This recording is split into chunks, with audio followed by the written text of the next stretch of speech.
자, 그럼 오늘 본격적으로 내용 들어가보겠습니다. 우리 지난 시간에 페르시아가 수도까지 함락됐던 이야기를 같이 했습니다. 알렉산드로스가 기원전 334년에 헬레스폰트 해협을 건너서 아시아로 넘어온 이후에 330년에 페르시아 폴리스 수도가 함락되어 버렸습니다. 그러니까 뭐 전격적으로 그냥 초특급으로 달려갔던 것이죠. 오늘 이제 그 이후의 이야기를 같이 좀 해보려고 하는데 또 시간이 길어집니다. 한 100여 년 정도 오늘 이 이야기를 좀 해보려고 합니다. 오늘 주요 인물이 이제 포루스라는 인물이 등장합니다. 예, 재밌죠? 밑에 이제 인도의 왕입니다. 예, 인도에서 이 포루스는 라자라고 부르는데 라자가 왕이란 뜻이래요. 네, 라자. 그쪽 말로. 인도 북서부에 있었던 이게 이제 인더스 강이거든요. 이게 이제 인더스 강이 이렇게 흐르거든요. 인도의 서북 쪽에 있었던 강이 이제 인더스 강이고, 동북 쪽에 있는 게 이제 겐지스 강이죠. 인더스 강 상류에 있었던, 한 이 지역 정도에 있었던 나라가 이 파우라바 왕조였던 것 같습니다. 그 나라의 왕이었던 인물이 이제 포루스입니다. 이 사람이 알렉산드로스랑 맞짱을 뜹니다. 맞짱을 떠가지고 이제 지긴 하는데 뒤에 나오지만, 그 용감한 모습에 알렉산드로스가 반해가지고, 네, 브로맨스가 형성되는, 네, 그런 일이 있었고요. 그 다음 프톨레마이오스 1세, 그리고 프톨레마이오스 2세, 아버지 아들입니다. 이 나라는 참 쉬운 게, 다 프톨레마이오스입니다. 왕이 되면. 다 프톨레마이오스입니다. 그래서 그냥 구분하기 쉽게 1세, 2세, 3세 이렇게 구분합니다. 네.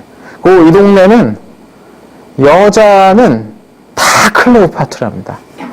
네. 그냥 구분하기 쉽게 그래서 1세, 2세, 3세 그렇게 구분합니다. 클레오파트라도. 물론 그때 말씀드렸죠. 이 그리스식 이름인데요. 다. 그래서 구분하려고 별명들 또는 별칭들을 짓는다라고 말씀드렸잖아요. 네, 그렇습니다. 프톨레마이오스 1세의 별칭은 소테르, 구원자라는 뜻이고요. 프톨레마이오스 2세의 그 별칭은 아델포스입니다. 필라델포스. 네, 필라델포스. 피를 하면은 사랑이란 뜻이고 아델포스 하면 형제란 뜻입니다. 네, 필라델포스 하면 형제를 사랑하는 자 뭐 그런 뜻이죠. 필라델피아 하면 형제 사랑의 도시죠. 네, 그래서 미국 필라델피아가 이제 동성애로 유명하지 않습니까? 네, 형제를 사랑해서. 네, 자, 그렇습니다. 자, 14페이지 본격적으로 들어가 보겠습니다. 인도로 진격 그리고 죽음입니다. 자, 이제 베수스가 다리우스를 죽이지 않았습니까? 근데 알렉산드로스의 기본 목표는 뭐였다고 그때 설명드렸죠? 알렉산드로스의 최종 목표는 원래 다리우스를 생포해서 다리우스로부터 네가 짱 먹어라, 내가 페르시아 너에게 넘겨줄게, 이 소리를 듣는 거였는데 이거를 못 듣게 했습니다. 그래서 이제 알렉산드로스가 화가 나서 베수스를 잡아 쫓기 시작합니다. 어디로 들어가냐면 박트리아로 들어갑니다. 이 박트리아는 이 지역을 가리키는 이름입니다. 네, 이 지역을 가리키는 이름입니다. 이 큰 호수가 하나가 있고 이 박트리아, 네, 이 박트리아 지역을 쫓아 들어갑니다. 그리고 베수스를 잡아 죽이죠. 그리고 그 지역에 왔으니까 뭐합니까? 정복해야죠. 네, 괜히 이제 박트리아는데 거기 괜히 있다가 괜히 이제 걸려가지고. 박트리아랑 싸워서 박트리아의 공주랑 결혼을 합니다. 이 록사나가 알렉산드로스의 정실 부인입니다. 근데 이게 이제 불만을 일으킨 거죠. 왜요? 이 사람은 박트리아 사람이에요. 알렉산드로스는 그리스 사람을 자칭하는 거 아닙니까? 그러니까 이 둘 사이에 애가 태어나서 후계자가 되면 그 사람은 절반은 그리스의 피고 절반은 아시아 사람의 피를 타고나는 거예요. 이게 알렉산드로스를 따라서 여기까지 왔던 부하 장수들, 부하 병사들에게 대단히 불만으로 다가옵니다. 우리가 죽으라고 싸우러 왔는데 그걸 이방 야만인들, 이상한 사람들은 다 그랬잖아요. 그리스 못하면 다 야만인이라고. 네, 바르바로스. 네. 야만인 피를 얻은 후계자 만들어 놓으려고 우리가 그 고생 개고생 했나 하면서 불만이 굉장히 많이 싹트기 시작을 했다는 겁니다. 사실 이런 불만들은 이전부터 이제 나타났던 건데요. 또 그런 얘기도 있습니다. 그 교재에 나오지만 알렉산드로스가 이 즈음 되면 자기 그 부하 장수들에게 무릎 꿇고 절하라고. 이게 그리스에서는 무릎 꿇고 절하는 건 노예들이나 하는 겁니다. 주인 앞에는 무릎 꿇고 앉거든요, 노예들이. 그러니까 근데 동양에서는 이건 절대 군주에게 하는 당연한 도리거든요. 당연한 도리거든요. 얼굴을 땅에 대는 것. 예, 무릎을 꿇고 얼굴을 땅에 대는 것. 이건 동방 전제 군주 국가에서는 다 하는 거예요. 그 앞에 서면, 왕 앞에 서면. 그러니까 이게 두 개의 문화가 충돌을 해버린 거죠. 알렉산드로스는 이 동네 왔으니까 그럼 이 동네 왕처럼 행하는 겁니다. 근데 이걸 자기 부하 장수도 원래부터 본토에서부터 데려왔던 장수들에게도 그것을 요구를 하니까 얘네들이 이제 뿔이 난 겁니다. 우리가 노예냐. 예. 우리는 아까 지난번에 설명하면서 말씀드렸지만 알렉산드로스의 친위 부대를 뭐라고 부른다고 했습니까? 기억나십니까? 예.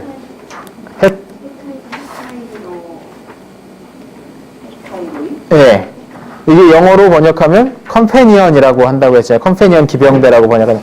그러니까 왕의 친구들이라고 불려요. 이게 왕의 친구들이라고 불리는 사람들이 와가지고 여기서는 노예처럼 이렇게 엎드려 절하고 막 이런 것들이, 그러니까 그것만이 아니고 계속 쌓이는 겁니다. 불만이 이제 계속 쌓이는 겁니다. 그리고 또 보시면 4년 만에 페르시아를 다 정복했어요. 근데 사실 이거 정복했다라는 게 이제 우리가 그렇게 표현을 하는데 사실상 이 넓은 지역을 다 어떻게 가보겠습니까? 아마 알렉산드로스가 발도 못 밟아본 지역이 수두룩했을 겁니다.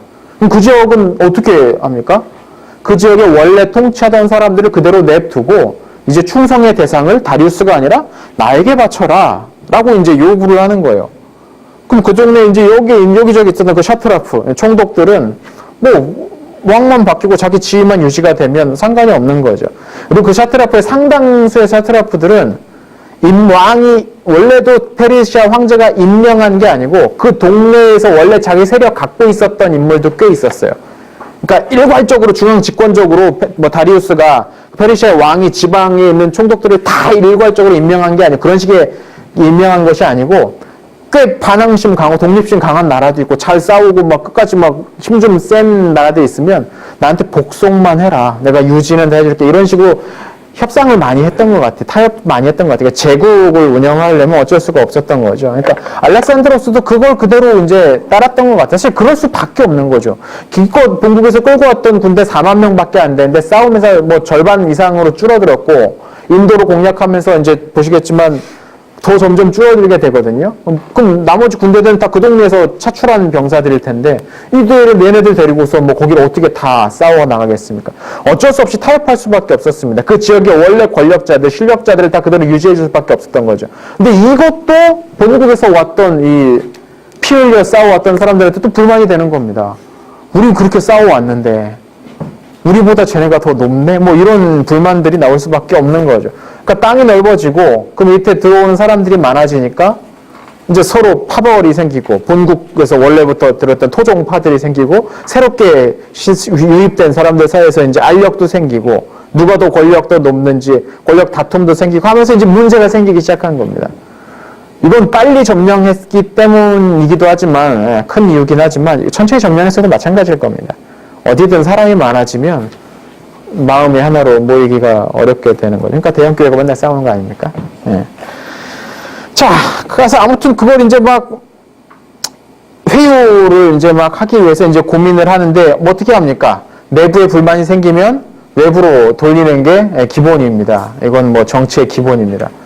그래서 어떻게 하냐면 인도로 가자. 네, 우리 싸움이나 더 하러 가자 하고서 BC 326년 초에 군대를 몰고 인도로 내려갑니다. 인도로 쭉 내려갑니다.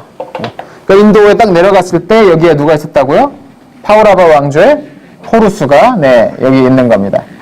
이때 포루스랑 알렉산드로스가 싸운 전투를 히다스페스 전투라고 부릅니다.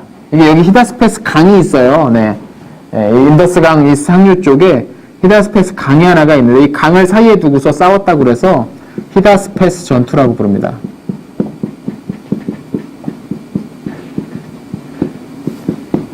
여기에서 포루스가 알렉산드로스는 생전 듣도 보도 못한 이상한 짐승 괴물을 끌고 나옵니다.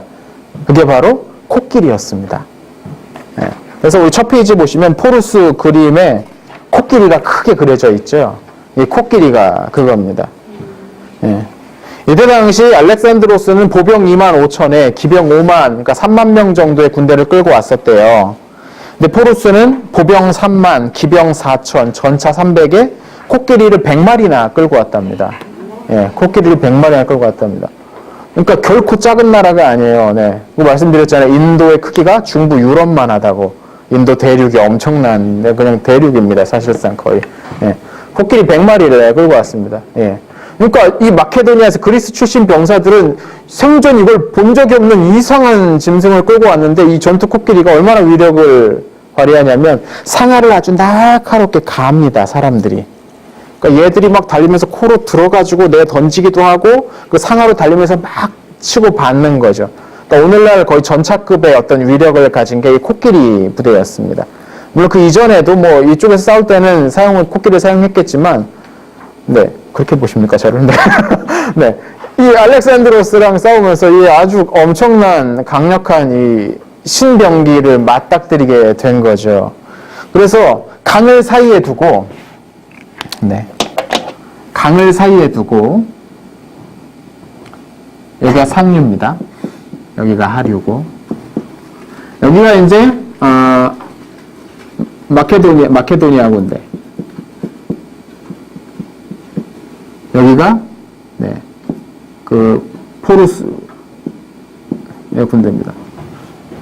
그러면 우리가 아는 알렉산드로스는 어떻게 싸웠을까요? 네, 뭐 있어 그냥 가는 거지 하고서 닥치고 공격할 것 같지 않습니까? 네, 이번에는 그렇게 하지 않았습니다. 네, 이번에는 그렇게 하지 못했던 것 같아요. 안 했던 것보다는 사실 못했던 것 같아요. 강을 건너기가 꽤나 깊었던 것 같아요. 그래서 그냥 이렇게 넘어가기에는 어렵고, 그래서 이쪽에다가 본진을 이쪽에다 두고서 일부 병력만 남기고 나머지를 몰래 상류로 이동시킵니다. 그래서 상류 쪽은 아무래도 강이 좀 낮아지지 않겠습니까? 상류 쪽으로 이동시켜서 몰래 건너온 겁니다. 본대가 여기 다 있는 것처럼 허장성사를 막 크게 하니까 얘네 본군은 이쪽을 견제하느라고 이제 여기 머물고 있을 때에 강을 넘어온 겁니다. 그래서 강을 넘어서 여기에서 이제 마주하게 되는데 이때도 다 병력을 끌고 오지 못하고, 왜냐면 여기에 여전히 남아 있거든요. 근데 얼마가 남은지 정확히 파악이 안 되니까 여기를 견제하기 위해서 일부 병력은 이쪽에다가 남겨두고 일부 병력만 싸우러 나오게 됩니다. 그래서 여기에서 이제 양쪽이 맞서 싸우는데요. 이때 코끼리를 앞에다가 이제 100마리를 이제 코끼리를 이제 세우고 그런데 엄청나지 않습니까? 네. 이 엄청난 병렬 행렬을 이렇게 쫙 길게 이제 일자로 이렇게 세워뒀답니다. 그리고 알렉산드로스는 여기에 비할 바가 안 되거든요. 숫자가 이만큼이 안 되거든요. 건너온 쪽이. 이때 이제 알렉산드로스가 어떻게 하냐면, 그래? 그러면 이걸 맞춰서 이렇게 일렬로 쓰면 병력이 너무 옅어져 버리고 싸울 수가 없거든요. 그래서 이쪽에 병력을 몰빵합니다. 이쪽에 올 테면 와. 그 전에 여기서 끝내면 그만이지라는 아마 그런 전략이었던 것 같아요. 그래서 우익 쪽으로 병력을 다 몰아버리고 좌익 쪽은 거의 비워놔 버립니다. 그 상태로 서로 이제 맞부딪히게 되는 거죠. 그래서 기병을 우회시켜서 배후를 노리고, 기병은 배후를 노리게 되고, 사실 이런 전술을 마주해 본 적이 없어요. 이 사람들은, 이 인도 사람들은. 그러니까 이 유기적인 전술에 말려들어서 역시 이번에 기병을 배후 우회시키고, 또 코끼리 부대가 꽤 유력을 발휘했던 것 같아요. 코끼리 부대에 알렉산드로스 쪽 4,000명이 전사했다니까 꽤나 그게 위력적이었던 거죠. 근데 그걸 어떻게든 버텨내면서, 보병들이 맞고 버텨내면서, 죽어가면서 버텨내면서 기병이 우회를 해서 역시 그 포위에서 쌈 싸먹는 전술을 벌입니다. 결국 포루스가 지죠.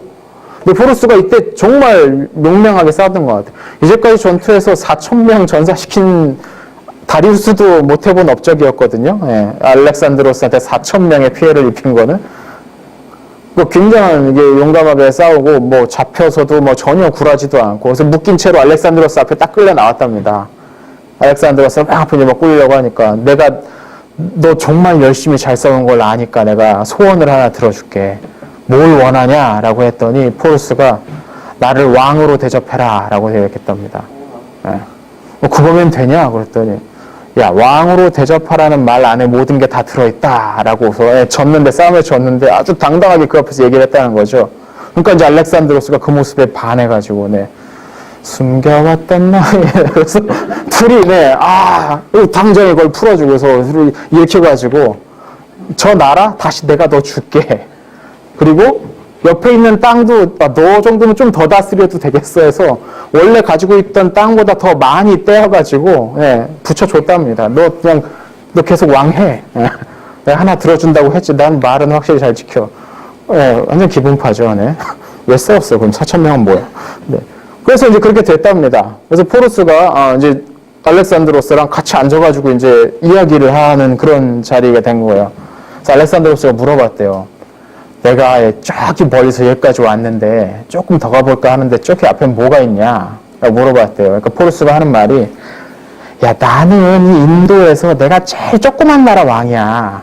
저기 가면 장난 아니야. 엄청나. 진짜 의리의리해. 라고 얘기를 딱 한 거야. 그랬더니 알렉산드로스가 기분이 확 좋아지고 그래? 야, 이놈들이다 하고서 기분이 으쓱해서 그럼 정복하러 가야지. 라고서 했는데 알렉산드로스만 그랬지 그 밑에 있는 병사들이며 부하들이 치를 떨면서 야, 이 포르스 요 조그만한 나라라는데 이 포르스만 해도 이렇게 힘들게 우리가 겨우 이겼는데 그보다 몇 배나 더 큰 나라가 저 앞에 깔려 있다고. 우린 못 가 하고서 여기에서 파업을 한 겁니다. 병사들이 우린 더 못 감. 하고서 무기를 내려놓고 우린 파업. 우리에게 고향으로 돌아가게 해줘라. 여기에서 알렉산드로스의 진군이 끝나게 되는 거예요. 병사들이 가서 안 싸우겠다는데 어떻게 합니까? 일거이. 근데 이것은 하나만이 아니라 앞서서 계속해서 몇 번 말씀드렸던 그런 이유들이 차곡차곡 쌓인 거. 물론 전투 자체도 334년에 본국을 떠나오지 않았습니까? 아시아로 넘어오지 않았습니까? 326년이면 벌써 한 8년 가까이 흘렀어요. 말씀드렸지만 그리스 군대는 시민군이라고 했잖아요. 물론 이제 마케도니아의 주력 병사들은 이제 일 안 하고 군사 훈련만 이제 했다고는 하더라도 그래도 8년째 본국에서 여기에서 여기까지 끌려왔으니까 얘네들도 이제 지칠만도 하고 집에도 가고 싶고 8년이면 집에 부인이 잘 있는지 애는 잘 크는지 궁금하지 않겠습니까? 이때 당시 휴대폰으로 영상 통화할 수 있는 것도 아니고 이제 여러 가지가 쌓인 거죠. 거기에 부하 장수들 같은 경우는 그 대우 문제들, 자기에 대한 대우 문제들, 그리고 농공행상 과정에서 자기들이 상대적으로 손해보고 있다, 피해보고 있다라는 어떤 그런 피해의식들, 여러 가지 것들이 겹쳐가지고 결국 여기에서 빵 터져버린 거죠. 그래서 326년 이 파우라바 왕조를 공략한 이후에는 더 이상 군대를 동쪽으로 돌리지 못합니다. 그래서 할 수 없이 이제 돌아가자. 어디로 돌아가냐면 바벨론으로 돌아갑니다. 바벨론이 주요 거점이니까 바벨론으로 돌아오려고 하는데 육군은 그렇게 오는데 이제 해군이 이제 이쪽으로 같이 움직여야 되거든요. 왜냐면 육군이 먹을 거 쓸 거 다 지고 싸울 수는 없으니까. 그건 이제 식량이나 이런 것들은 바닷길을 따라가지고 이제 보급을 해줘야 되는데 거기 이제 교재에 나오죠. 인도양 이쪽에 계절풍이 이제 부는데 이거 알 게 뭡니까? 이거 경험해 본 적이 있어야죠. 그래서 여기서 침몰하면서 병력의 10분의 1바퀴. 원래 아마 루트가 그거였던 것 같아요. 육로로 돌아가는 게 아니고 배 타고서 인도양 따라서 이 페르시아만으로 해서 이렇게 넘어오면 금방이지 않습니까? 배 타고 돌아오면 아마 그 계획이었던 것 같아요. 육로로 돌아가면 한참이니까. 그러다가 이 계절풍에 풍랑을 만나서 다 침몰해버려가지고 병력이 10분의 1로 줄어들었다라는 것이죠. 자, 그럼 이제 바벨론 돌아왔으니까 이제 전투 끝하고 이제 다른 거 하느냐 싶었는데 그 버릇이 어디 가겠습니까? 알렉산드로스는 싸우러 돌아다녀야 되는데. 그래서 다음은 어디냐? 다음은 여기다! 여기를 주목합니다. 이게 아라비아 반도 아닙니까? 아라비아 반도에 다양한 그 유목 부족들이 있는데, 그래서 그것뿐이면 공격해 볼 만한 이유가 없을 것 같은데, 이 아라비아 쪽에 향료 같은 것들이 아주 유명합니다. 그리고 이쪽을 제압하면 아프리카 쪽으로 또 넘어갈 수 있는 그런 교두보가 마련되는 것이고, 아프리카 동해안 쪽 같은 경우에는 금산지들이 예전부터 유명해 있었습니다. 금산지들이 있습니다. 동부 아프리카에는 대항해 시대 그러니까 중세까지만 하더라도 금산지로 아주 유명했죠. 예. 그리고 이건 구약 성경에도 많이 나오는 이야기입니다. 예. 솔로몬이 부유해질 수 있었던 이유가 뭐냐면 바로 이 에시온 게벨, 예. 여기를 통해서 남부로 내려가서 아프리카 쪽하고 무역을 할 수 있었기 때문이거든요. 그러니까 여기를 붙잡아 두는 게 유리하겠다라는 판단이 들어서 여기를 이제 공격하려고 준비를 하다가 갑자기 죽어버립니다. 예. 이 죽음에 대해서 말이 많죠. 왜 죽었냐 갑자기 그 알렉산드로스가 왜 죽었냐 뭐 여러 가지 게 나오는데 거기 한번 보시면 어떤 사람은 얘를 내버려두면 계속 싸우러 돌아다니고 계속 쫓아다니려고 했으니까 아마 그 신복 중에 누가 독살해 죽였을 것이다. 야, 그만 싸우고 싶어가지고 뭐 그렇게 말하는 사람도 있고 예. 많은 얘기 옛날부터 나왔던 추측 가운데 하나는 거기 나온 겁니다. 이게 급성 알코올 중독입니다. 예. 전날 이제 파티를 했는데 술을 너무 많이 퍼마시더라. 예. 거기 보시면 희석하지 않은 포도주 6.5리터라고 되어 있는데 6.5리터면 페트병으로 한 3통 정도 되는데 그리스어로 술주정뱅이라는 말이 희석하지 않은 술을 마시는 사람이라는 말이 술주정뱅이라는 뜻이에요. 그러니까 그리스인들이 포도주 많이 마시잖아요. 근데 그 포도주를 마실 때 물을 일단 섞고 거기에 여러 향신료를 섞어서 마십니다. 이게 이제 일반적으로 그리스에서 마시는 이 고대에 마시는 이 포도주 마시는 법이었어요. 그러니까 그냥 생 원액을 갖다 마시는 게 아니라는 거죠. 그냥 독하니까. 그리고 음료로서 마시는 거니까. 그러니까 물을 많이 타가지고 해서 막 내려가면 물 너무 많이 타가지고 이게 물이냐 포도주냐 막 불평하는 뭐 그런 소리도 있다고는 하는데 이제 얼마의 비율을 섞어 마시느냐 그거의 차이가 있는 건데 알렉산드로스는 그냥 그렇지 않고 희석하지 않은 술을 그냥 마구 퍼마셨답니다. 왜 이렇게 술을 퍼마셨을까? 뭐 여러 가지 이유가 있겠죠. 뭐 네, 더 가고 싶은데 못 가게 하니까 뭐 그랬을 수도 있고. 또 하나는 현대학자들이 주장하는 것 중에 하나는 이제 말라리아 같은 풍토병에 걸려 죽었다라는 뭐 그런 설도 있습니다. 근데 어찌됐든 이제 갑자기 뭐 설은 정확하게는 알 수가 없죠. 우리가 뭐 부검을 해볼 수는 없으니까. 그래서 갑자기 죽어버립니다.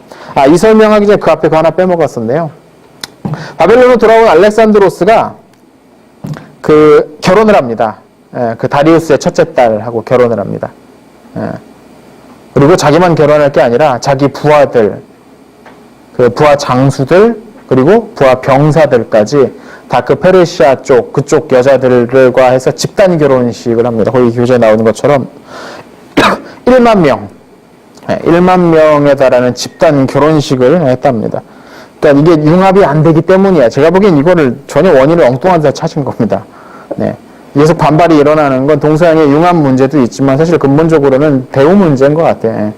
내가 고생을 했는데 개고생을 이만큼 했는데 거기에 대해서 막 보상이 상당히 주어진다면 뭐 별말이 없었을 텐데 그 점에 있어서 못했던 거죠. 그러니까 알렉산드로스는 정복에는 능했는데 수성에는 능하지 못했던 군주였을 가능성이 높습니다. 알렉산드로스가 일찍 안 죽고 한 20년 더 살았다라면 어떻게 됐을지 모릅니다. 우리는 그 나라 다 이렇게 뿔뿔이 흩어지거나 아니면 여러 반란이 일어나서 어떻게 될지 모르겠습니다. 싸움은 잘하는데 그 내정이나 그런 부분은 어떻게 될지는 뭐 미지수인 거죠. 자, 아무튼 그렇게 알렉산드로스가 갑자기 죽어버립니다.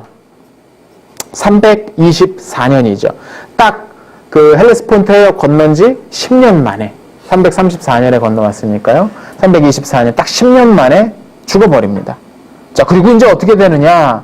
이제 성경 다시 한번 봐야겠죠, 우리가. 15쪽입니다. 한번 읽어주시죠. 다니엘 11장 3절과 4절입니다. 한번 읽어주시죠.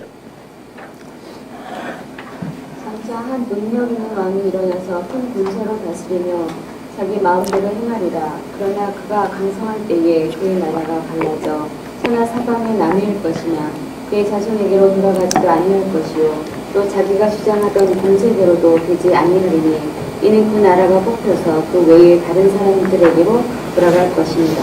네, 아주 상세하죠. 근데 앞으로 이제 다니엘 11장 언급이 굉장히 많을 겁니다. 이 교재 후반부까지 다니엘 11장에서 한 절씩 이렇게 언급하는 게 되게 많은데 그 정도로 다니엘 11장에 구체적으로 기록이 되어 있거든요. 그래서 제가 첫 시간에 말씀드렸지만 오늘날 대부분의 학자들은 이 다니엘 11장을 예언이 아니라 역사 기록으로 보는 학자들이 많습니다. 역사 기록, 실제로 일어난 사건 이후에 다니엘의 이름으로 이제 거기 덧붙여놨다라. 오늘 유대인들의 주류는 그렇게 해석하는 걸로 알고 있고, 많은 이제 학자들도 그런 식으로 해석을 하고 있죠. 왜냐하면 너무 정확하거든요, 그게. 너무 정확하거든요. 근데 그렇지 않다고 믿을 수는 있죠. 네. 그건 뭐 판단하기에 따른 것 같습니다. 자, 밑에 한번 보시죠. 알렉산드로스가 죽었을 때 그의 나이가 32살이었습니다. 네, 32살이었습니다. 20살에 왕 되지 않았습니까? 20살에 왕 돼서 2년 동안 본국 정리하고, 정복 시작한 지 10년 만에 딱 죽었으니까 32살 됐습니다. 당연히 32살짜리가 죽을 거라고 누가 생각했겠습니까? 그것도 직전까지 얘들아 따라라 하고서 막 앞에 소리 지르면서 싸고서 막 사방 들어가면서 싸우고 다니는 그 활발하고 건강했던 왕이 갑자기 죽으리라고는 아무도 생각 못 했겠죠. 당연히 후계 구도를 어떻게 할 것인가에 대해서 준비했을 리가 없습니다. 32살짜리 왕이 있는데 무슨 후계 구도를 고민합니까? 그 자리에서 후계 구도 고민하고 있으면 반역자죠. 네. 그죠? 네, 32살짜리 왕 죽으면 어떻게 될까? 그거 갖고 고민하면 그거 이상한 거 아닙니까? 딱 상황이 그랬다는 것이죠. 이때 근데 록사나가 누굽니까? 네, 그 정실 부인. 어디 출신이요? 네, 박트리아 출신, 박트리아 쪽 왕족, 꽤 지체 높은 여인이었는데, 록사나가 임신을 하고 있었어요. 근데 아직 아이를 낳지는 못했어요. 그런데 아쉽게 이때는 초음파 검사가 없었어요. 그래서 뱃속에 있는 애가 아들인지 딸인지를 알 수가 없어요. 네, 이제 고민이 되는 거죠, 이제. 왕이 딱 죽었고, 그 밑에 이제 부하 장수들이 모이지 않았겠습니까? 야, 앞으로 우리 후계를 어떻게 해야 되냐? 어떻게 되냐? 근데 록사나가 마침 아이를 가졌네. 이게 초음파 검사해가지고 얘가 아들이라는 게 딱 나왔으면, 그러면 이 아이로 왕위를 이어야 돼라고 딱 정리할 수가 있습니다. 명분이 있지 않습니까? 아무튼, 왕의 정실 후손이니까 명분이 있습니다. 그런데 알 수가 없으니까, 딸이면 어떻게 해요? 딸이면 어떻게 해요? 그러니까 이제 다른 말 하는 사람들이 나올 수밖에 없는 겁니다. 나올 수밖에 없는 겁니다. 그래서 사람들이 주장을 한 게 누구냐면, 고향에 있는 알렉산드로스의 배다른 형제를 추대하자라고 이야기합니다. 이거 좀 이상하죠? 네, 뭐가 이상합니까? 네, 왕위의 경쟁자가 될 만한 사람들을 다 죽였다고 되어 있지 않습니까? 근데 얘는 누구냐? 네, 여기 이제 아리다이오스라는 인물인데요, 이 사람이. 네. 아리다이오스.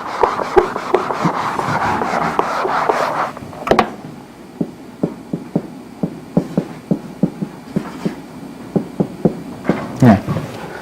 이 필리포스 2세가 왕궁에서 춤추는 여자를 보고서 뿅 가가지고, 네, 그 후궁으로 삼았어요. 그래서 그 후궁과 그 춤추는 그 무희와 사이에서 태어난 사람이 저 아리다이오스입니다. 근데 이 필리포스 2세가 얘가 너무 귀여운 거예요. 예, 엄마가 예쁘니까 애까지 너무 예뻐 보이는 거죠. 이것 때문에 알렉산드로스랑 그의 어머니가 왕궁에서 잠시 나가 있었던 적도 있었대요. 그러니까 아주 유력한 경쟁자였던 거죠. 여기에서 알렉산드로스의 어머니가 올림피아스인데, 올림피아스가 계략을 써서 이 아리다이오스한테 독약을 먹이는데 성공을 합니다.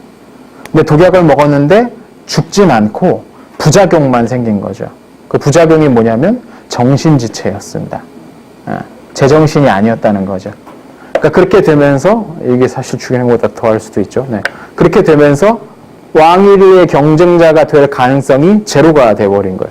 누가 정신지체에 있는 사람을 왕으로 세우겠어요? 그러니까 경쟁자가 될 만한 사람 다 처형할 때도 이 아리다이오스는 쟤 바본데 뭐 하고서 내버려 뒀던 거죠. 그러니까 상황이 그랬던 겁니다. 그러니까 알렉산드로스가 죽었을 때 왕위를 계승할 수 있을 만한 잠재적 후보자가 없으니까, 네, 누가 있으면 모르겠는데 아예 없으니까 아리다이오스를 추대해야 된다라고 주장한 사람들도 있었던 거죠. 그렇게 주장했던 사람들은 사실 내심은 그 사람을 왕으로 세워놓고 자기들이 뭔가 해봐야겠다라는 마음을 품고 있었던 거죠. 속으로는. 이제 알렉산드로스의 그 아직 태어나지 않은 아이를 왕으로 추대해야 된다라는 말하는 사람들과, 아니다, 아리다이오스를 왕으로 추대한다는 사람들이 서로 싸웁니다. 여기서 자칫 전쟁이 일어날 뻔합니다. 아주 진짜 그냥 말싸움이 아니라 칼로 싸울 뻔한 일이 발생을 하는데, 이게 극적으로 수습이 되고, 그러면 두 사람이 같이 왕하면 되지. 정말 편하죠? 네. 그 생각을 못했네? 네, 그래서 두 사람을 같이 왕으로 세우자. 혹시, 그러니까 그런 거죠. 혹시 아들로 태어나면 공동 왕위를 세우고, 딸이면 어떻게 할 거냐? 딸이면 자동으로 제외되는 거 아니냐? 이제 그렇게 된 거예요. 그렇게 된 거예요. 그런데 얼마 후에 태어났는데 아들이네. 그래서 그 아들의 이름을 아버지를 따라서 알렉산드로스라고 부릅니다. 아버지가 알렉산드로스 3세였으니까 얘는 이제 알렉산드로스 4세라고 이제 구분지어 부르고, 아리다이오스는 왕이 되면서 왕명을 필리포스로 취합니다. 아버지가 필리포스 2세였으니까 필리포스 3세라고 이제 구분하겠죠. 뭐 순서입니다. 그냥 순서대로. 그래서 필리포스 3세와 알렉산드로스 4세가 공동 통치 왕위에 오르는데, 가만 보십시오. 한 명은 이제 갓 태어난 어린아이고 한 명은 정신지체가 있습니다. 그러니까 제대로 나라를 다스릴 수가 없겠죠. 그럼 이건 누가 다스리겠습니까? 그 밑에 있는 놈들이 지들끼리 나눠 먹기를 시작을 하는 겁니다. 밑에 나오는 것처럼 아주 한 10대 개로 분열됩니다. 크고 작은 나라 한 10대 개로 각각 다 분열이 돼버립니다. 그래서 서로 막 그걸 차지하기 위해서 난리를 피우게 되죠. 당연히 이제 이 시기에 관련해서 거기 마카베오 상해라고 외경인데 그런 표현이 등장을 합니다. 알렉산더가 죽자 모두들 왕위에 올랐다. 그리고 그들의 자손들도 뒤를 이어 오랜 세월을 두고 집권하였다. 그들이 집권하는 동안 온 세상은 그들의 학정에 몹시 시달렸다. 라고 이 시대를 한마디로 딱 정리를 합니다. 그래서 이 시기를 뭐라고 부르냐면, 후계자들이 서로 나라를 쪼개갖고 누가 최고로 다 먹을지를 두고 서로 싸웠던 시기를 디아도코이 전쟁이라고 부릅니다. 디아도코스가 후계자고 디아도코이 하면 후계자들 복수형이 됩니다.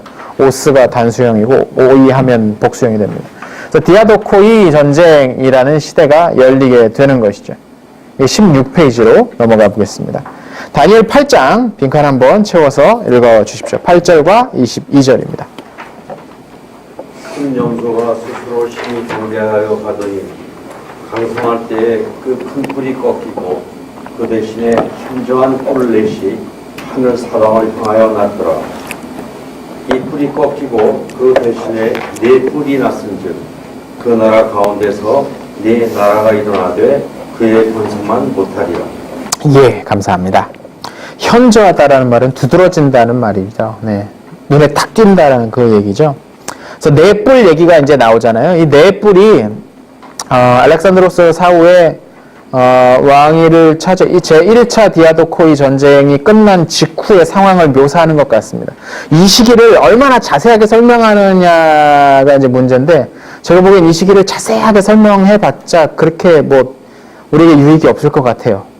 예, 뭐 페르디카스 나오고 뭐 누구 나오고 이름만 잔뜩 나오면 쪽지 시험에 대한 염려만 늘어나시고, 예. 그리고 우리가 집중하는 것은 이 시기에 유대인들이 어떻게 살았느냐 짝이잖아요. 그러니까 너무 이걸 자세하게 말하면 좀 큰 덩어리로 이제 말씀을 드리면, 크게 1차, 2차 큰 디아도코의 전쟁이 있었는데요. 여기 보시면 얼마 후에 본국으로 필리포스 3세랑 알렉산드로스 4세가 이제 다 옮겨집니다. 마케도니아 본국에 이제 머물게, 왕궁에 멸망이 되는 거죠. 이제 머물지만 왕이라지만 사실상 볼모입니다. 예, 실권 없는 볼모입니다. 그리고 이제 짱은 페르디카스라고 섭정을 맡습니다. 그래서 이 지역 전체를 이제 다스리는데, 그 자기들끼리 이제 막 서로 이제 싸웁니다. 알렉산드로스 어쨌든 이 왕이 찾고 있으면은 자기들이 세력을 펼치는데 방해가 되니까, 그러지 말고 쟤네 그냥 죽여버리자. 이렇게 돼버렸어요. 그래서 본국에 있었던 알렉산드로스 4세가, 필리포스 3세가 먼저 317년에 죽고, 310년에 알렉산드로스 4세랑 그의 어머니 록사나까지 죽게 됩니다.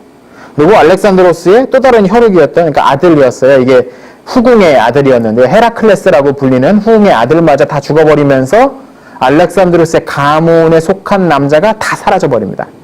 1차적으로는 알렉산드로스가 왕위에 오르면서 다 죽여버렸기 때문이고, 그 자신의 후손들도 몇 낳지 못해서, 왜냐면 너무 젊었으니까. 예. 그런데 몇 안 되는 후손까지 다 죽어버리면서 이로써 이 왕가가 문을 닫아버립니다. 끝나버리는 거죠. 그리고 이제 자기들끼리 막 싸웁니다. 그 그림 보십시오. 16페이지. 위쪽 그림 보십시오.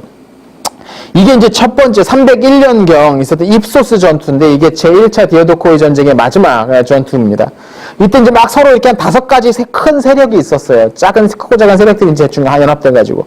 본국에, 마케도니아 본국의 카산드로스, 그리고 트라키아 지역, 그 지역의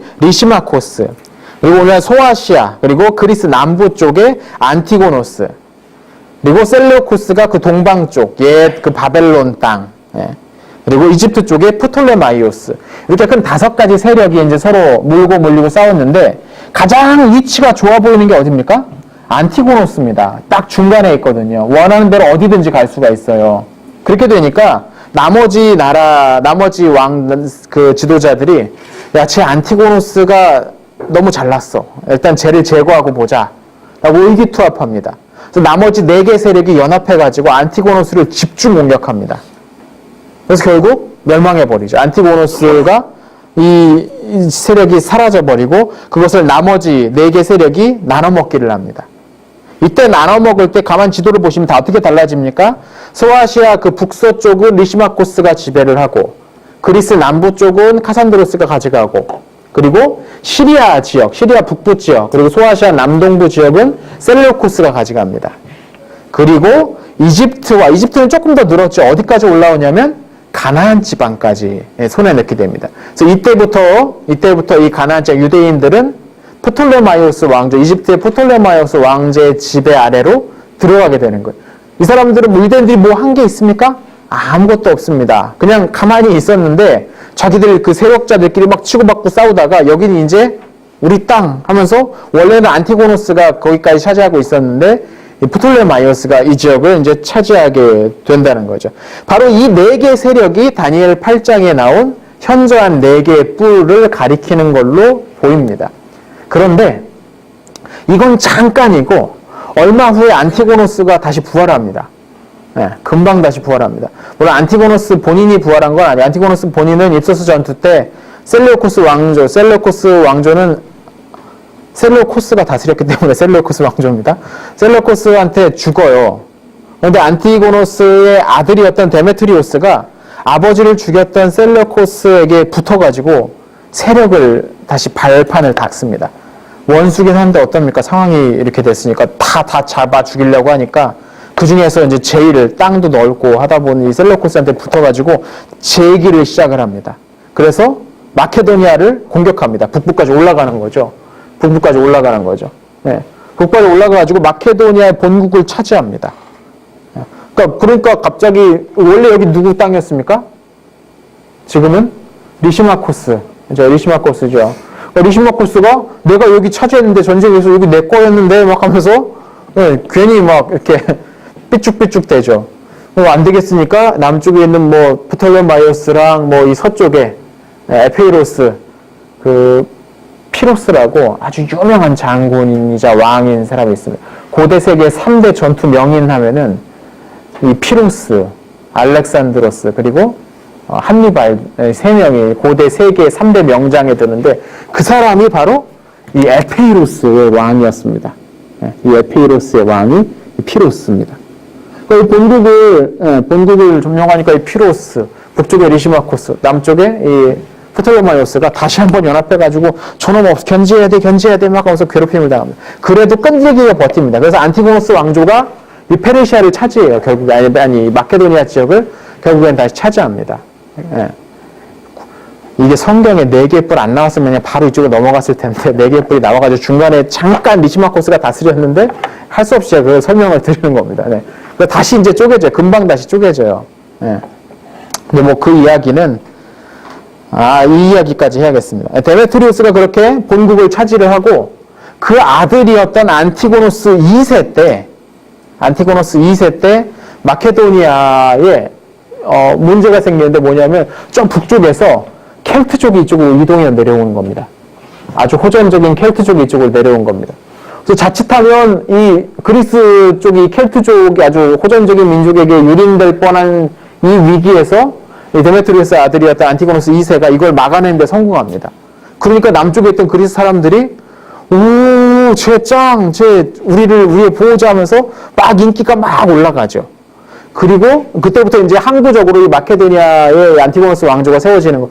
그러니까 알렉산드로스 왕조랑 마케도니아를 다스리는 건 똑같은데 왕조가 아예 바뀐 거죠. 예.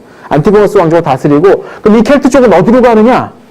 쭉 동쪽으로 가서 바다를 건너서 소아시아에 정착합니다. 여기에 이제 켈트족이 살게 되는 거예요. 원래 켈트족은 유럽에 살던 사람들이거든요. 여기까지 넘어옵니다. 그래서 이 켈트족이 이쪽으로 넘어와서 이 지역 땅을 뭐라고 부르냐면 갈라디아라고 부르는 거예요. 갈라디아란 말이 켈트족에서 온 말이거든요. 예. 그때 이제 신약에서 이 지역을 갈라디아라고 부르는데, 소아시아 중북부 지역을 갈라디아라고 부르는데, 그 이유가 이때 켈트족이 원래는 마케도니아로 들어갈 뻔했어. 여기가 갈라디아가 될 뻔한 거예요, 원래는. 그런데 이쪽으로 이제 쫓아내버린 거죠. 그 이야기가 좀 있었습니다. 자, 이제 그 이야기는 이제 그 네 개의 뿔 설명하면서 이제 나왔던 얘기고요. 너무 어려우시죠? 그냥 네 개의 뿔만 기억하시면 아마 쪽지처럼 다 맞으실 수 있을 거예요, 네. 네. 복잡하지만, 네. 그 5명 또는 4명, 이렇게까지 힌트 줘도 되나요? 네. 안 될 수도 있습니다. 네. 자, 확실히 못하겠고. 자, 그래서 아무튼 이 시기에, 그래서 이 전투 끝에, 그러니까 디아도코의 전쟁 끝에 팔레스타인은 누구 땅이 됐냐? 이거는 기억하셔야죠. 누구 땅이 됐느냐? 프톨레마이오스 왕조의 땅이 됩니다. 이게 말이 길잖아요. 그죠? 근데 끝날 때까지 프톨레마이오스 왕조는 길 거거든요. 네. 그러니까 외우시던지 아니면 그냥 이집트라고 부르셔도 됩니다. 네. 이집트 제32왕조입니다. 이집트 제32왕조가 프톨레마이오스 왕조고 이게 이집트 마지막 왕조입니다. 이집트 마지막 왕이 누군지 아십니까? 네, 그죠. 클레오파트라랑 그의 남동생이 이제 결혼해가지고 같이 이제 공동 통치자였는데 그 클레오파트라가 이 프톨레마이오스 왕조 소속입니다. 아까 말씀드렸죠. 왕은 무조건 다 프톨레마이오스. 네. 여왕 또는 왕비는 무조건 다 딸라면 클레오파트라. 네, 뭐 이렇게 됩니다. 그냥 공식명이에요. 사실 개인 이름이 아니라 공식적인 명령 다 그렇게 짓습니다. 자, 프톨레마이오스 왕조 봅니다. 프톨레마이오스는 왜 프톨레마이오스 왕조냐? 프톨레마이오스가 세웠다고 해서 프톨레마이오스 왕조입니다. 알렉산드로스 원래 장군이었습니다. 프톨레마이오스가. 304년에 디아도코의 전쟁 중에 안티고노스의 공격을 받고 있던 로도스 섬 주민을 도와주면서 로도스 우리를 구해줬어요. 우리의 구원자의 소테르 하면서 별명이 소테르가 됐어요. 그래서 구분하려면 그냥 소테르라고 부르기도 합니다. 프톨레마이오스, 왜냐면 다 프톨레마이오스니까 그냥 소테르라고 부르기도 합니다. 시리아와 바빌론을 분배받은 셀레우쿠스 왕조의 분쟁을 통해서 팔레스타인 지역을, 그러니까 가나안 지역을 차지하게 되죠. 이때 가나안 지역을 차지하면서 요세푸스의 기록에 나오는 이야기인데요. 안식일날 유대인들은 싸움도 안 한다더라 라는 첩보를 입수하고서 예루살렘을 안식일에 공격했답니다. 그랬더니 정말 유대인들이 야, 안식일인데 어떻게 싸워? 하고서 있다가 점령당했답니다. 이거 좀 달라졌죠. 네. 예전에는 찾아볼 수 없는 그런 모습들이죠. 포로에서 돌아오고 나서 이 사람들이 어떤 율법 준수에 관한 생각이 조금 달라졌음을 짐작하게 하는 그런 부분입니다. 다음에 이때 이 기억이 워낙에 강렬해서 나중에 이제 마카비 운동이 일어날 때는 안식일이라도 우린 싸우자라는 결의를 하게 됩니다. 왜냐하면 이 사건이 워낙에 크면서 이때 죽은 사람이 한두 명이 아니었대요. 네. 포로로 끌려간 사람이 수만 명이었다니까. 예루살렘뿐만 아니라 그 인근 지역에서 끌고 갔다면 수만 명이 이집트로 끌려갔다고 하는데 죽었던 사람도 그 못지않게 굉장히 많았다는 것이죠. 그 이후에 이제 계속 이제 세력을 넓힙니다. 이제 4개의 세력이 찢어졌으니까, 4개 세력이 찢어졌으니까, 누가 더 알렉산드로스의 후계자가 되느냐, 후계자로 이름을 날릴 수 있느냐 두고 서로 이제 막 싸우는 거예요. 예. 특별히 이제 프톨레마이오스랑 셀레우코스랑 싸우는 것은 이 시리아 지역, 그러니까 시리아가, 오늘날 시리아는 여기입니다. 네. 여기만 시리아입니다. 그죠? 전쟁 나고 있는 시리아고 남부 쪽은 시리아인데 이 시대에는 시리아 하면 그냥 여기를 다 시리아라고 불렀던 것 같아요.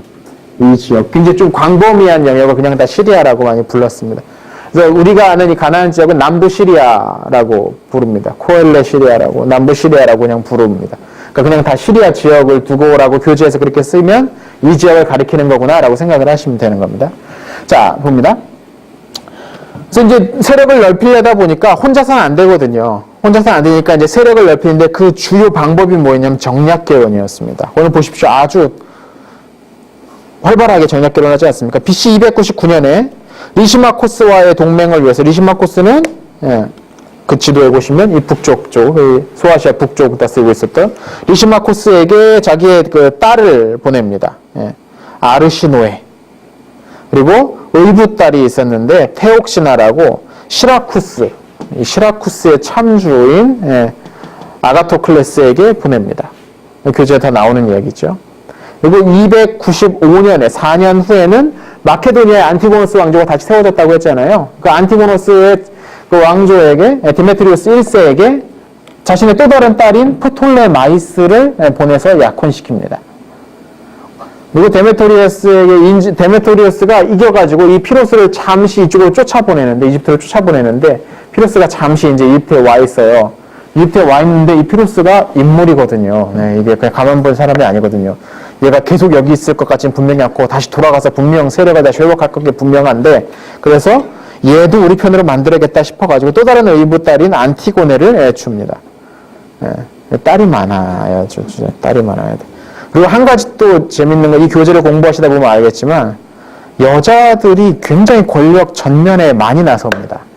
우리가 흔히 뭐 고대에는 그 여성들의 지위가 굉장히 낮았다 그렇게 알고 있는데 앞으로 이제 차차 공부해 가시면서 아시겠지만 여자들이 남편과 아들을 쥐락펴락하면서 막 왕을 세웠다, 너 비켜, 다시 너 왕했다, 나 다시 너 말 안 들어, 너 왕해. 이게 굉장히 엄청나게 아주 힘있는 여자들이 자주 등장합니다. 이거 뒤에 나올 때 그때 한번 자세히 설명드릴 텐데요. 네. 아무튼 네, 무서운 여자들 많습니다. 네. 자, 네, 이 시기에 이제 그렇게 막 여기저기 이제 정략 결혼을 통하여서 우군을 많이 획보를 합니다. 그리고서 이쪽 점점점 북쪽까지 이 땅을 회복하게 되는 거죠. 이 페니키아 도시들 있지 않습니까? 두로니, 시도니니 하는 그 도시들까지 쭉, 쭉 세력을 위로 북상하면서 차지하게 되었다는 것이죠. 당연히 이제 이 위에 있으니까 팔레스타인 지역에 살고 있는 유대인들만 이제 조금 괴롭게 되는 겁니다. 왜냐면 군대가 계속 왔다 갔다 하면 아무래도 평온하지 않지 않겠습니까? 외지인들 이제 자꾸 들어오고 하니까, 살기는 조금 어려워졌을지도 모릅니다. 그런데 흥미롭게도 거기 보시면 이 지역에는 새롭게 들어오던 사람들이 이제 마케도니아 사람들하고 그리스 사람들인데 이 사람들은 그리스 사람들의 도시는 어디 있다고요? 해안 쪽에 몰려 있어요. 해안 쪽에. 왜냐면 이 사람들은 배 타고 돌아다니는 게 익숙한 사람들이고 워낙에 이 그리스는 섬이 많고 하기 때문에 옆 동네 가려고 해도 배 타고 가야 된단 말이에요. 예. 그러니까 이런 뭐 내륙 쪽이 예루살렘 같은 데 이렇게 산 위에 도시 짓고 막 이런 거는 그리스 사람들 취향과는 전혀 다릅니다. 그러니까 그리스 사람들이 정착을 하는데 다 해안 지방에 정착을 합니다. 해안 지방 중심으로. 그러니까 이 내륙에 주로 모여 살고 있던 유대인들과는 섞일 일이 별로 없게 되는 거죠. 그러니까 어디서 섞이느냐? 유대인들이 우리도 돈 좀 벌어보자 하고서 해안 지방으로 나오면서 도시로 들어오면서 이 그리스 사람들하고 유대인들이 이제 서로 부딪히기 시작을 하는 거죠. 원래 그냥 유대인들은 농사 짓고 살면서 막 그렇게 살던 동네 아닙니까? 유대 땅이. 근데 그게 이제 조금 바뀌는 건 그런 이유 때문인 거죠. 이 시기 이제 유대 지역은 거기 교재 맨 하단부 17페이지면 하단부에 나온 것처럼 자치적인 의회, 자치의회, 훗날 이제 신약시대 사내대린이라고 불리는 대제사장이 정점에 있고 여러 그 율법의 전문가들 또는 지체 높은 사람들끼리 적당히 모여서 일종의 원로 회의를 구성을 하는 겁니다. 그 사람들을 중심으로 어떤 반독립적인 지위를 유지했던 걸로 보입니다. 지난 시간에 나왔던 구약시대 마지막 대제사장이 누구라고요? 오늘 시험에 야뚜아였는데 요세푸스에 따르면 그의 아들인 오니아스 1세가 야뚜아의 뒤를 이어서 대제사장을 이어받고 또 오니아스 1세가 죽은 다음에는 그의 아들인 시몬 1세가 그 땅을 그 자리를 계속 이어받으면서 이 유대인들은 대제사장의 통치 아래서 반독립적인 삶, 부유하진 않았으나 간섭도 조금 덜 하는 어떤 그런 삶을 살았던 것 같아요. 물론 이집트의 그 통치자 프톨레마이오스에게 조공을 바쳐야 되는 거예요. 이제 이게 점점 문제가 되기 시작합니다. 왜냐하면 이게 계속 지금 세력을 확장하려고 하면 싸움을 해야 되잖아요. 전쟁을 벌이려면 돈이 필요하니까 자기가 점령한 지역에서 세금을 막 걷어들여야만 할 필요성이 생깁니다. 이것 때문에 그러니까 정치적으로 간섭은 하지 않는데 돈을 내라고 강요를 합니다. 그러니까 이게 돈 내는 게 점점점 힘들어져요. 왜냐하면 돈이 뭐 땅 파면 나오는 것도 아니고 원래 이 지역이 경제적으로 이렇게 부유한 지역이 문제였잖아요. 그러니까 자꾸 돈 달라고 하니까 이 돈 달라는 것 때문에 이제 문제가 생깁니다. 이제 서로 갈등이 생깁니다. 먼저 다음 시간에 이제 나오게 될 거고요. 자, BC 283년 프톨레마이오스 1세의 소테르가 죽고 그의 둘째 아들이었던 필라델포스가 새로운 파라오로 즉위합니다. 그래서 이 사람을 프톨레마이오스 2세라고 부르고 구분하기 위해서 별명을 붙이는 게 필라델포스라고 붙입니다. 아까 말씀드렸지만 필라델포스는 형제를 사랑하는 자라는 뜻인데 둘째 아들이에요. 형은 어디 갔어요. 네, 형은 본국에서 왕이 되지 못하고 쫓겨납니다. 쫓겨나 어쩌는지 모르겠어요. 이 역사 기록이 별로 남아있지 않고 여러 책을 뒤져봐도 별로 기록이 없는데 이 첫째 아들이 케라우노스라는 인물이었던 것 같아요. 프톨레마이오스 케라우노스라는 인물인데 왕이 못 됐잖아요. 왕이 못된 형제, 그러니까 왕의 형은 본국에 있으면 위험 요소밖에 안 됩니다. 그래서 본국을 떠납니다.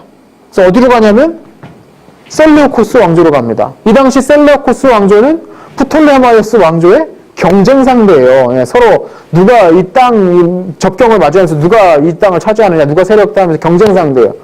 그러니까 여기서 본국에서 쫓겨났으니까 여기로 넘어간 거예요. 여기 프톨레마이오스 1세를 섬기는데 여기서 또 기록에 보면 프톨레마이오스 1세를 죽였대요. 가서 그 밑에 가서 섬기다가 프톨레마이오스 1세를 죽이고 거기 계속 못 있겠으니까 마케도니아로 이번엔 넘어간다네요. 네, 마케도니아로 넘어간대. 그래서 마케도니아로 넘어가서 거기서 또 왕이 됐대. 네. 이게 281년인데 근데 실제로 어떤 항구적인 왕이었다기보다는 그쪽에 이제 지지 세력들을 일부 모아가지고 세력을 어느 정도 유지하고 있었던 것 같아요. 근데 죽은 연도가 279년이에요. 2년 후죠. 2년 후니까 실제로 뭐 거기서 통치를 하고 그런 정도는 아니고 여기저기 돌아다니면서 자기 세력을 어떻게 모아보려고 이제 애를 썼던 것 같아요. 마지막으로 마케도니아 지역까지 가가지고 일부 군대의 지지를 받아가지고 자기의 세력을 좀 모으는데 얼마 못 가서 아까 얘기했던 그 안티고노스 왕조에게 그냥 넘어가 버리고 마는 거죠. 그러니까 아무튼 파란만장한 삶을 살다 간 것이 케라우노스고 그의 동생이었던 필라델포스가 결국 이제 파라오의 자리에 오르게 됩니다. 필라델포스도 마찬가지로 외교수를 주로 사용을 합니다. 아버지와 마찬가지. 아버지와 정략 결혼하면서 여기저기 동맹 맺으면서 세력을 키우지 않았습니까?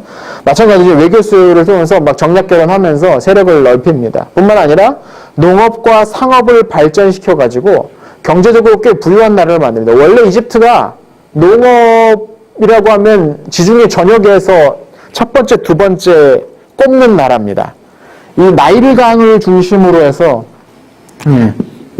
이 나일강을 중심으로 한 이 좁은 경작지이긴 한데 여기에 생산력이 엄청나게 높기 때문에 지중해 전역에서 농사 1위 또는 2위 1, 2위가 어디랑 맞먹냐면 이쪽에 조금 나오면 여기 카르타고 지역 카르타고 지역하고 이집트하고 누가 더 생산 많이 하나 경쟁할 정도로 아주 비옥한 땅이거든요. 그러니까 아버지가 세력을 꽤 북쪽으로 이제 넓혀놨으니까 그 아들 때는 이제 내부를 발전시킬 수 있게 된 거죠. 여유가 좀 생긴 거죠.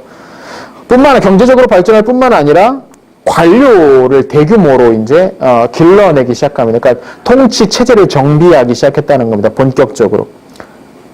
그리고 군대까지 양성합니다. 그러니까 나라가 정치적으로도 안정되고 군사적으로도 경제적으로도 아주 여러 가지 면에서 팽창 단계에 있었던 단계가 바로 이 필라델포스 때였습니다. 그리고 바로 이때에 정치도 안정돼, 경제적으로도 부흥해, 군사적으로도 딸리지 않고 그럼 이제 뭐가 하고 싶냐면 문화적으로 이제 뭔가 좀 하고 싶어집니다.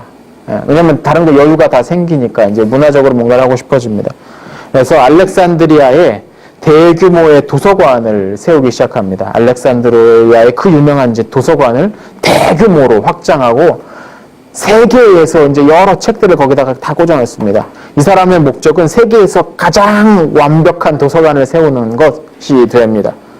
도서관 이때 당시 이제 도서관장이 이런 요세푸스 기록에 나오는 이야기입니다. 이제 뒤에 나오는 얘기인데. 도서관장이 이제 여기를 무슨 책으로 세울까지 여기저기 돌아다니면서 이제 보다가 저 유대인들에게 그 문헌이 있는데 종교 문헌이 있는데 그게 아주 좋다더라. 그래서 보고를 합니다. 왕이시여 요걸 갖다가 우리가 좀 갖다 놨으면 좋겠는데 이게 저 사람들이 쓰는 말을 우리나라 사람들이 못 알아듣지 않습니까? 그러니까 이걸 번역을 해서 갖다 놨으면 좋겠습니다 라고 건의를 했답니다. 이 박물관장이 도서관장이. 그래서 히브리어로 쓰인 구약 성경을 그리스어로 번역하는 작업이 이 필라델포스 때 시작되었다. 그래서 그 번역 작업이 된 것을 70인역이라고 부릅니다. 70인역. 약자로 이렇게 씁니다. 왜 이렇게 쓰느냐면 이게 라틴어로 숫자 표기하는 건데요. 이게 50이고, 이게 10입니다. 그래서 70입니다. 70을 저렇게 씁니다. 그럼 이걸 왜 70인역이라고 부르냐? 거기 왼쪽에 박스에 보시면 전설이 하나가 흘러나오는데 전설 따라 삼천리 전설이 하나 나오는데 뭐냐면 이런 얘기 했답니다. 그래서 이제 그 파라오가 사람을 보내가지고 유대 지역의 대제사장에게 사람을 보내, 이때는 대제사장이 엘레아살이었는데 대제사장이 사람을 보내가지고 이러이러해서 우리가 당신의 하나님의 그 말씀을 우리가 번역해서 좀 갖고 싶은데 도와줘라. 학자를 좀 보내줘라. 왜냐면 번역할 사람이 필요하니까. 히브리어랑 그리스어랑 다 아는 사람이 필요하니까. 그래서 이스라엘 각 지파에서 6명씩, 한 지파에 6명씩 파견을 했답니다. 그럼 총 몇 명입니까? 72명이죠. 그래서 72명이 번역을 시작했는데 72일 만에 딱 끝났답니다. 근데 72명이 72개의 방에 따로따로 들어가서 72일 만에 동시에 딱 끝났는데 번역한 걸 딱 비교해보니까 다 똑같았더라라는 전설이, 이렇게 전설이 있습니다. 그래서 이게 72에다 70인역이 된 겁니다. 70인역이 된 거예요. 왜 2명이 잘렸는지는 모르겠습니다. 그러니까, 그런 전설이 있어요. 이제 사실 이제 그건 전설인 거고, 약간 이제 꾸며낸 전설인 거고, 이 72일 만에 번역되진 않았겠죠. 아마 오랜 시간 번역이 됐을 겁니다. 오래 전부터 이집트에는 유대인들이 많이 이주해서 살고 있었거든요. 프톨레마이오스 1세가 이 지역 점령하면서 수만 명을 끌고 왔다고 하는데, 사실 그 이전에도 우리 지난 교재 공부하셨던 분들은 기억나시겠지만, 예레미야 때 많은 사람들이 이집트로 건너갔죠. 그때도 건너갔고, 사실 그 이전에도 여러 어떤 정치적인 문제로 해서 이집트로 건너간 사람들이 많이 있었습니다. 그러니까 이집트에 사는 유대인 공동체들이 성경이 필요한 거죠. 구약 성경이 필요했던 거죠. 근데 여기서 오래 살다 보니까 히브리어는 다 까먹어 버리고, 여기서 이제 쓰는 말은 그리스어니까, 이 시기 공용어가 그리스어였으니까 그리스어로 된 우리 성경이 필요하다라는 어떤 필요성을 느꼈을 것이고, 그것이 이제 아마 오랫동안 구약 성경을 그리스어로 번역하는 과정이 이어졌을 겁니다. 그게 이제 이 시기쯤 되면 거의 책으로 묶여서 이렇게 돌아다닐 정도가 되었다. 이 정도로 이해하시면 될 것 같아요. 그러니까 드디어 히브리어 성경이 다른 말로 번역이 되고 확대되기 시작했다. 이런 식으로 우리가 생각해 볼 수가 있는 겁니다. 자, 오늘 여기까지 하겠습니다. 알렉산드로스가 죽고 그 후계자들이 서로 찢어져서 싸우다가 유대 지역을 누가 차지합니까? 프톨레마이오스가 차지합니다. 그리고 그의 아들 때에는 구약 성경이 그리스어로 번역되기도 했다. 이거 오늘 했던 걸 한 줄로 딱 줄이면 딱 이렇게 됩니다. 자, 이 시기 주요 세계사 연피 한번 보시죠. 324년에 알렉산드로스가 죽습니다. 디아도코의 전쟁이 이제 발발하죠. 그래서 301년에 입소스 전투가 있고요. 383년에는 이집트에서 필라델푸스가 즉위합니다. 270년에 로마가 이탈리아 전역을 통일하게 됩니다. 이걸 가만두면 안 됐죠. 로마가 급속도로 세력을 확장했습니다. 이쪽 전역을 이제 로마가 이 반도 전역을 다 통일하게 된 겁니다. 그런데 로마가 그러고 있을 동안에 이 동쪽에서는 또 지들끼리 싸우고 있습니다. 어디서 많이 봤던 그림 아닙니까, 이 그림? 바로 지지난 시간에 봤던 그림이 그대로 반복되고 있습니다. 이 알렉산드로스 후계자들 가운데. 이게 이제 나중에 한번 크게 되죠.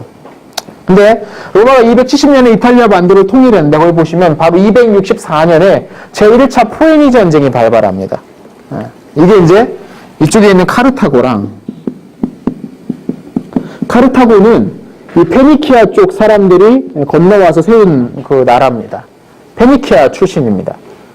그리고 이쪽에 이제 로마랑 이 둘이 맞짱 뜨게 된 거죠. 원래는 이제 이 시라쿠사 쪽에 있는 한 도시 문제 때문에 싸우게 된다. 아무튼 이 두 나라가 싸우게 된 겁니다. 그래서 이걸 이제 포에니 전쟁이라고 부르는데, 이것 때문에 한 30년 동안 로마가 거의 죽다 살아나는데, 이 포에니 전쟁이, 포에니가 페니키아의라는 뜻이에요. 왜냐하면 왜 카르타고가 싸웠는데 페니키아의 전쟁이냐면, 카르타고 사람들은 페니키아 사람들이 와서 세운 도시고 이쪽 민족이 페니키아 민족이기 때문에 페니키아 사람들과 싸운 전쟁에서 포에니, 페니키아와의 전쟁이라는 이름을 이제 붙이게 됩니다. 그러니까 이 시기에 이제 서쪽, 유럽의 이제 지중해 서쪽은 이 전쟁이 벌어집니다. 이게 엄청나게 치열하게 싸웁니다. 1차 페니키아 전쟁, 포에니 전쟁, 2차 포에니 전쟁 때 그 한니발 등장해가지고 로마 막 저녁에 막 쌈 싸먹으면서 다 깨버리고 막 로마 망할 뻔한 그쪽이 이제 이쪽이었는데, 이걸 로마가 다 이겨내고 이제 지중해 서쪽을 완벽하게 자기 세력으로 넘은 다음에 동쪽으로 가죠. 근데 이 기간 동안에 동쪽에 있는 세력들이 로마를 견제했으면 로마는 멸망했을 겁니다. 근데 아무도 지들끼리 싸우느라 바쁘고 로마를 견제하지 못했고, 그 결과로 바로 얼마 안 있어서 로마가 지중해 전체를 이제 정복하게 되는 그런 사건이 벌어지는 게 이제 서양사에 이제 그게 이제 시작이 되고 있습니다. 이 시기 이제 동양은 어땠느냐? 먼저 322년에 보면 인도에 마우리아 왕조가 나타나서 인도 전역을 통일합니다. 그 전에 있었던 인도 북부 쪽 통일했던 나라가 있었는데 기억나십니까? 예, 난다. 네, 신나는 그 난다 왕조가 인도 북부를 이제 지배를 했었는데 이 마우리아 왕조는 인도 전역을 남북 인도를 최초로 통일한 왕조입니다. 그 유명한 왕이 있는데 찬트라굽타라고 유명한 왕입니다. 한 번쯤 들어보셨을 수 있는데 이게 마우리아 왕조의 몇 대 왕인가? 2대 왕인가? 3대 왕인가? 예. 그게 이제 최초로 통일한 거. 그 다음 통일한 나라가 이제 무굴 제국이라고 한참 후대 18세기, 19세기 나온 그때까지 이때 통일하고 기원전 300년대 통일하고 그 이후로는 다 뿔뿔이 흩어졌습니다. 아, 인도는 그렇구나. 왜 이렇게 하나 되지 못하고 스트어서 싸워서 할까? 그게 아니라고 했죠. 인도 크기 자체가 유럽만 하다니까, 중부 유럽만 하니까, 중부 유럽 통일된 적이 뭐 로마 시대 이후로 언제 있었습니까? 예, 그런 식으로 생각하면은 뭐 피장파장이죠. 예, 그렇게 넓은 땅이기 때문에. 그러니까 아무튼 엄청난 업적을 세웠던 사람이 남북 인도를 통일했던 마우리아 왕조의 찬트라굽타. 이때 이제 중국의 연나라에서 강철검을 생산합니다.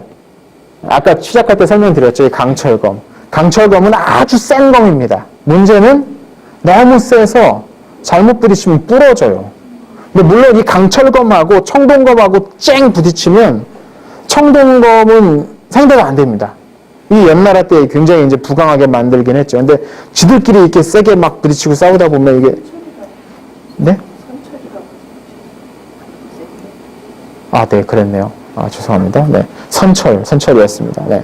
강철검을, 그거보다 한 단계 더 나은 거, 발전한 거네요. 네. 강철검을 생산을 해서, 그러니까 청동기를 가지고 있던 고조선 같은 경우는 이제 굉장히 위협적으로 된 거예요. 왜냐면 연나라가 어디냐면, 우리나라가 이제 있고, 연나라 지역이 이 지역이거든요. 중국 북동부가 연나라 땅이거든요. 그러니까 바로 고조선하고 맞부딪힙니다. 거기 바로 보시면 오른쪽에 보시면 연나라가 고조선을 공격해서 2000여리의 땅을 빼앗았다라고 되어 있지 않습니까? 상당한 영토를 연나라에게 뺏기게 되는 이 시기가 우리나라의 이제 역사고요. 연나라 장군 아그이, 아주 유명한 고대 무장 장군인데요. 오국 연합군을 이끌어서 당시 최강대국이었던 제나라를 이제 공격하기도 합니다. 그리고 드디어 이제 일본이 등장합니다. 예. 일본이 이제 청동기 문명이 시작이 됩니다. 이 즈음에 일본은 이제 시작된 것 같습니다. 기록이 거의 없고 일본은 문명이 상당히 늦었기 때문에. 그리고 일본은 청동기랑 철기랑 같이 시작됐다고 보는 학설이 지배적입니다. 워낙에 청동기가 늦게 시작됐기 때문에 그때 되면 딴 데는 이미 철기를 제법 사용하고 있던 그런 시기에 청동기랑 철기가 한꺼번에 들어왔던 그런 것 같아요. 일본 쪽에는. 2세기경에 일본이 그런 일들을 드디어 이제 일본도 문명에 눈을 뜨고 있는 그런 시기가 되겠습니다. 자, 오늘은 여기까지 하겠습니다. 수고하셨습니다.